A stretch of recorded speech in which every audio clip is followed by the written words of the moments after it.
اهدنا الصراط المستقيم.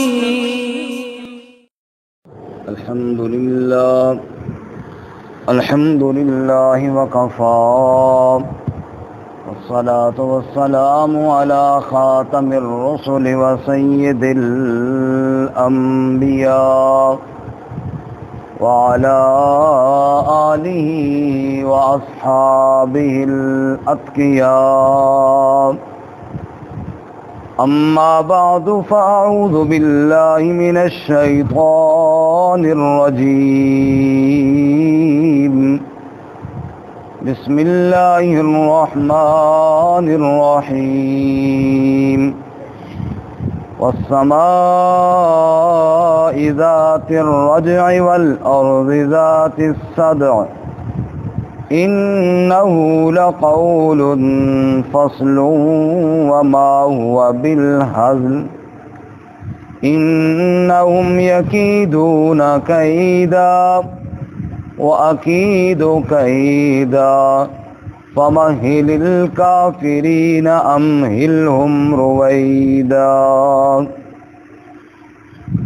والسماء ذات الرجع، قسم ہے آسمان کی جو لوٹنے والا ہے، والارض ذات الصدع، اور قسم ہے زمین کی جو پھٹ جانے والی ہے. انہ لقول فصل، بے شک وہ قول ہے فیصلہ کن. وما هو بالہزل، اور وہ مذاق نہیں ہے. انہم یکیدون کیدا، بے شک وہ تدبیر کرتے ہیں تدبیریں. وَأَكِيدُ كَيْدًا، اور میں بھی تدبیر کرتا ہوں. فَمَهِّلِ الْكَافِرِينَ أَمْهِلْهُمْ رُوَيْدًا، پس مہلت دیجئے کافروں کو مہلت تھوڑی سی. سبحان ربک رب العزت عما یصفون وسلام علی المرسلین والحمد للہ رب العالمین. اللہم صل علی محمد وعلی آل محمد کما صلیت علی ابراہیم وعلی آل ابراہیم انک حمید مجید. اللہم بارک علی محمد وعلی آل محمد کما بارکت علی ابراہیم وعلی آل ابراہیم انک حمید مجید. معزز سامعین، سورۃ الطارق آیت نمبر 11 سے لے کر 17 تک تلاوت کی ہیں. اللہ رب العزت ان کے مطابق صحیح بیان کی توفیق عطا فرمائے اور ہمیں قرآن و سنت پر عمل کرنے کی توفیق عطا فرمائے. اس سے قبل گزشتہ سبق میں آپ حضرات نے سنا کہ انسان کو چاہیے کہ وہ غور کرے کہ کس چیز سے پیدا کیا گیا. وہ ایک پانی کے قطرے سے پیدا ہوا، جو وہ اللہ اس کے لوٹانے پر بھی قادر ہے. تو چونکہ انسان کے لوٹانے کا ذکر ہوا، انہ علی رجعہ لقادر، آج کے سبق میں اس پر اللہ نے گواہی پیش کی. والسماء ذات الرجع، قسم ہے آسمان کی جو بارش والا ہے. رجع لوٹانے والا ہے، مراد اس سے بارش ہے. فرماتے ہیں کہ عرب بعض دفعہ بارش کو رجع اس لیے بھی کہتے ہیں کہ وہ بار بار آئے اور پھر لوٹ کر آئے اور پھر لوٹ کر آئے.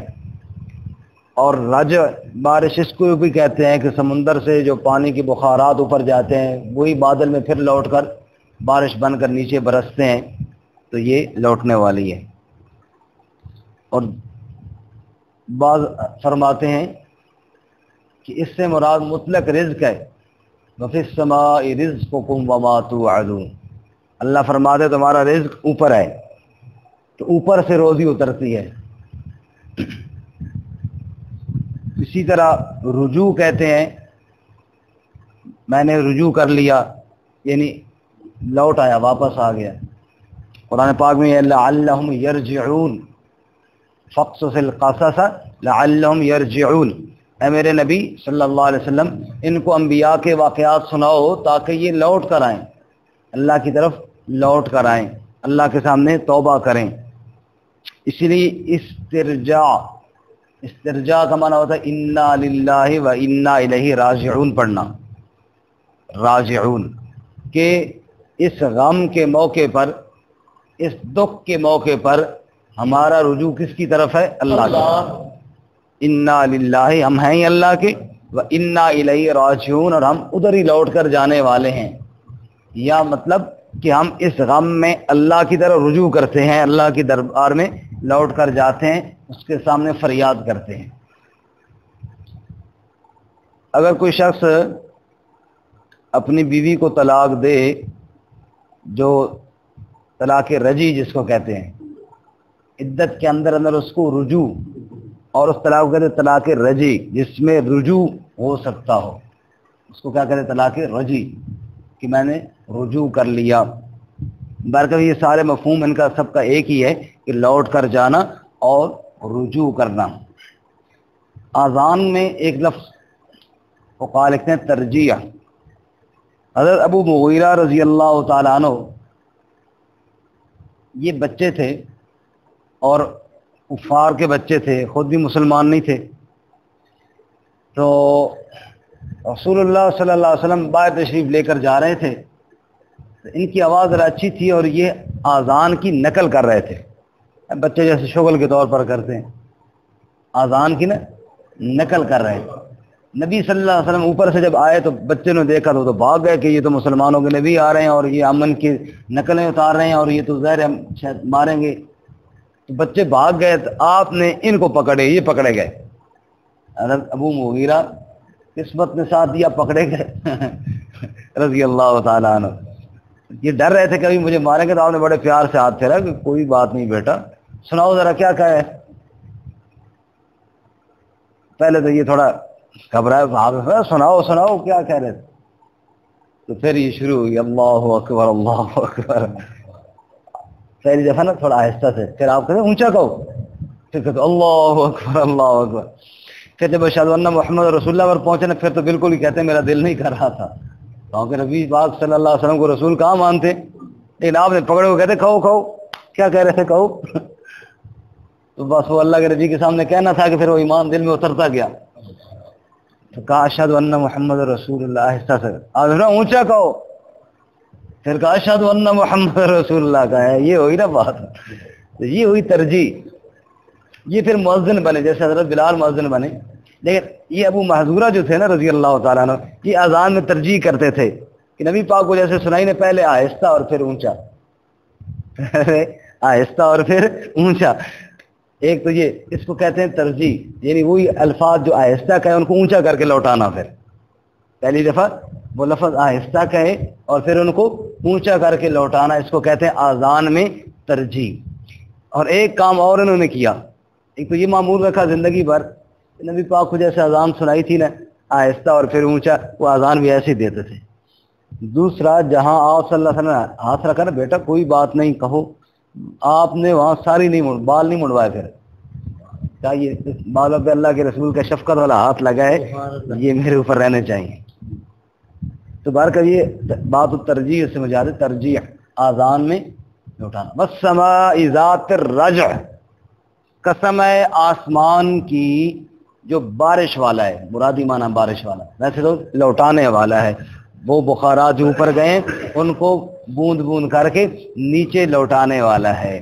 اللہ فرماتے ہیں کبھی دیکھو کس طرح سورج اپنی یعنی کرنیں اور تپش اور گرمی بھیجتا ہے، اور وہ پانی کس سے بخارات اٹھتے ہیں اور جناب وہ اوپر جاتے ہیں، گویا کہ وہ زمین کی طرف آئے اور سمندر سے پانی کی ڈول بھر کر اوپر لے گئے، اور پھر کس طرح اللہ نے بوند بوند کر کے تمہارے اوپر گرایا ہے۔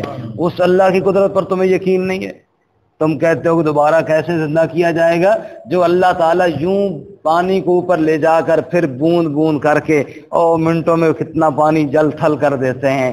فرمایا وہ اللہ تعالیٰ قیامت کو قائم کرنے والا ہے۔ والسماء ذات الرجع، وہ تمہیں بھی لوٹانے والا ہے، تم نے لوٹ کر اللہ تعالیٰ کی طرف جانا ہے۔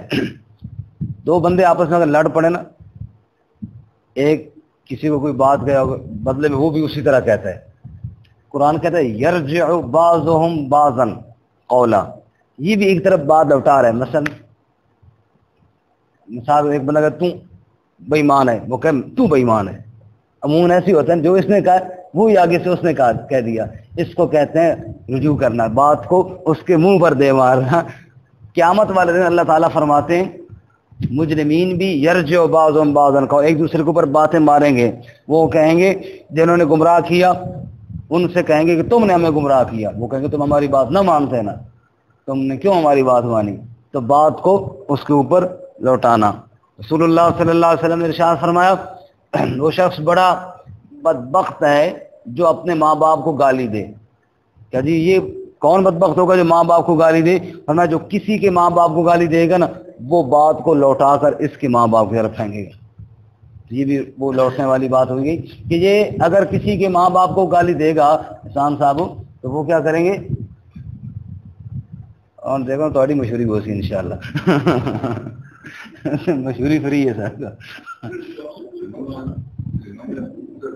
ادھر شفٹ ہو گیا جی، دیکھو تو فیض جاری ہے ماشاءاللہ، بس سماع ذات الرجع، یہ رجوع ہو گیا اس طرح۔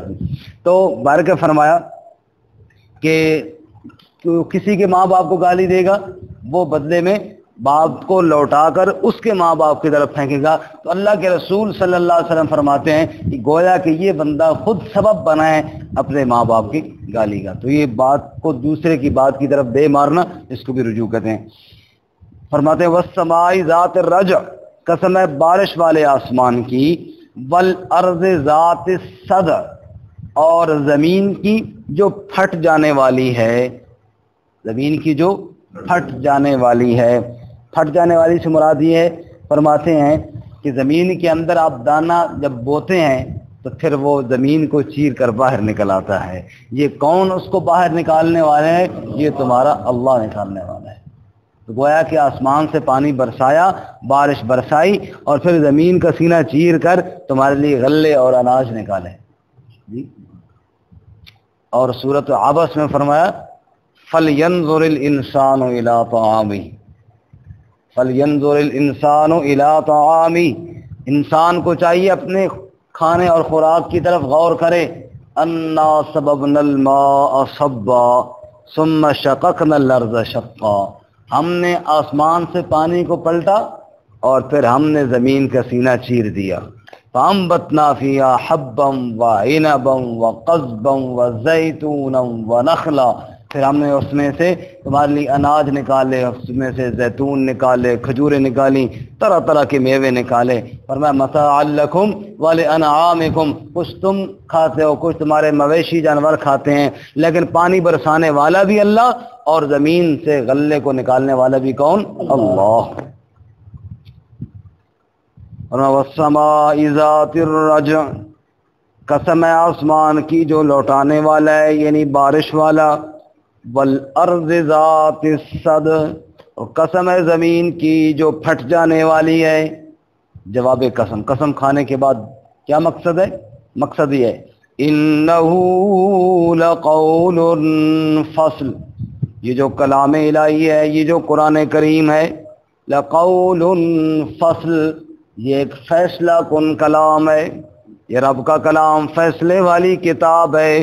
وما ہوا بالہزل، یہ کوئی ہنسی مذاق نہیں ہے، یہ قرآن کیا ہے؟ ایک فیصلہ کن کتاب ہے، یہ کوئی ہنسی مذاق نہیں ہے۔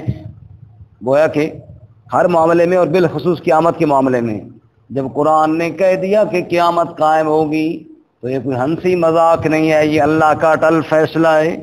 جب قرآن نے کہہ دیا کہ اس کا کوئی شریک نہیں، وہ وحدہ لا شریک ہے، قل هو اللہ احد، تو یہ فیصلہ کن بات ہوئی، یہ کوئی ہنسی مذاق نہیں ہے، اس میں کوئی دوسری رائے نہیں اختیار کی جا سکتی۔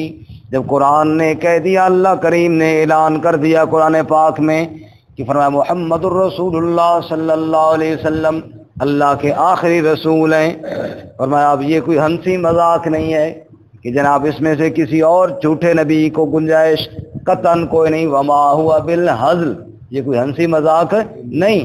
انہ لقول فصل وما ہوا بالہزل، جو کچھ اللہ کے قرآن نے کہہ دیا بس یہ فیصلہ کن بات ہوئی، ہنسی مذاق اس کو مت سمجھو. علامہ اقبال مرحوم نے کہا حفظ قرآن کریم آئین توست، حرف حق را فاش گوید دین توست. علامہ اقبال رحمۃ اللہ علیہ نے فرمایا قرآن کو یاد کرنا ہی تیرے لیے آئین ہے، یہی تیرا آئین ہے، اور سیدھی بات کہہ دینا یہی تیرا دین ہے.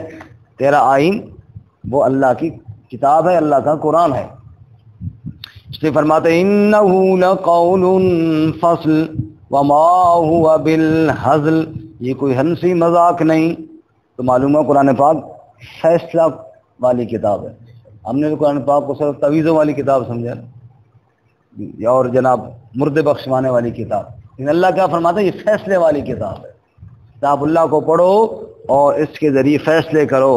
ہمارے نظام میں فیصلے اللہ کی کتاب سے نہیں ہوتے. وَمَن لَّمْ يَحْكُم بِمَا أَنزَلَ اللَّهُ فَأُولَٰئِكَ، سورۃ مائدہ میں اللہ نے 3 باتیں فرمائی. فَأُولَٰئِكَ هُمُ الظَّالِمُونَ وَأُولَٰئِكَ هُمُ الْفَاسِقُونَ وَأُولَٰئِكَ هُمُ الْكَافِرُونَ. فرمایا جو میری کتاب کے ساتھ فیصلہ نہیں کرتا، جو میری کتاب کے ساتھ فیصلہ نہیں کرتا، فیصلہ اپنی مرضی کے ساتھ کرتا ہے. میراث کا معاملہ دیکھ لو، نظام کا معاملہ، تجارت کا معاملہ دیکھ لو، سود کا نظام دیکھ لو، اسی طرح سزاؤں اور حدود کا معاملہ دیکھ لو. وَمَن لَّمْ يَحْكُم بِمَا أَنزَلَ اللَّهُ، جو اللہ نے نازل کیا جو اس کے ساتھ فیصلہ نہیں کرتا، وہ بندہ وہ کیا ہیں؟ وہ فاسق ہیں، وہ ظالم ہیں، وہ کافر ہیں. 3 باتیں سورۃ المائدہ میں فرمائیں. اولئک هم الفاسقون فاولئک هم الظالمون فاولئک هم الکافرون. جس نے اللہ کے حکم کے مقابلے میں فیصلہ کن کتاب کو چھوڑ کر فیصلے کے لیے کسی اور کتاب کو مانا، نعوذ باللہ من ذلک. فرماتے ہیں اللہ الذی انزل الکتاب بالحق والمیزان، اللہ تعالیٰ نے کتاب کو حق کے ساتھ بھیجا ہے اور اس کو میزان بنا کر بھیجا ہے، ترازو بنا کر بھیجا ہے. عدالت میں ترازو کا نشان تو لگا دیا ہے، لیکن ترازو تو کتاب اللہ تھی نا، میزان تو اللہ کی کتاب تھی، اس کے مطابق فیصلے بھی تو کرنے تھے. صرف وہ عدالت کے باہر ترازو کا نشان بنانے سے تو کام نہیں بنتا. فرمایا عدالت کے اندر اس کتاب اللہ کو نافذ کرنا ہوگا. اللہ توفیق عطا فرمائے. فرمایا انہم یکیدون کیدا، بے شک وہ بھی تدبیر کرتے ہیں، واکید و قیدا، اور میں اللہ بھی تدبیر کرتا ہوں. وہ میرے نبی کے خلاف کرتے ہیں، وہ میری کتاب کے خلاف تدبیر کرتے ہیں، وہ مٹانے کے در پہ ہیں. وہ چاہتے ہیں کہ اللہ کے نبی صلی اللہ علیہ وسلم کی دعوت کو مٹا دیا جائے، لیکن اللہ تعالیٰ چاہتے ہیں کہ نہ، اس دعوت کو عام کیا جائے. فَمَهِّلِ الْكَافِرِينَ أَمْهِلْهُمْ رُوَيْدًا، پس مہلت دیجئے کافروں کو. کب؟ کتنے وقت تک؟ أَمْهِلْهُمْ رُوَيْدًا، تھوڑی سی مدت تک کے لیے. ان قریب یہ دنیا ختم ہونے والی ہے اور ان قریب کافروں کو سزا دی جائے گی. اللہ تعالیٰ ہمیں کتاب اللہ پہ عمل کی توفیق عطا فرمائے. ترجمہ دوبارہ سے. وَالسَّمَاءِ ذَاتِ الرَّجْعِ، قسم ہے آسمان کی جو بارش والا ہے. وَالْأَرْضِ ذَاتِ الصَّدْعِ، اور زمین کی جو پھٹ جانے والی ہے. إِنَّهُ لَقَوْلٌ فَصْلٌ، بے شک وہ فیصلہ کن قول ہے. وما ہوا بالہزل، اور یہ کوئی ہنسی مذاق نہیں. انہم یکیدون کیدا، بے شک وہ بھی تدبیر کرتے ہیں. وَأَكِيدُ كَيْدًا، اور میں بھی تدبیر کرتا ہوں. فَمَهِّلِ الْكَافِرِينَ أَمْهِلْهُمْ رُوَيْدًا، پس مہلت دیجئے کافروں کو، مہلت تھوڑی سی.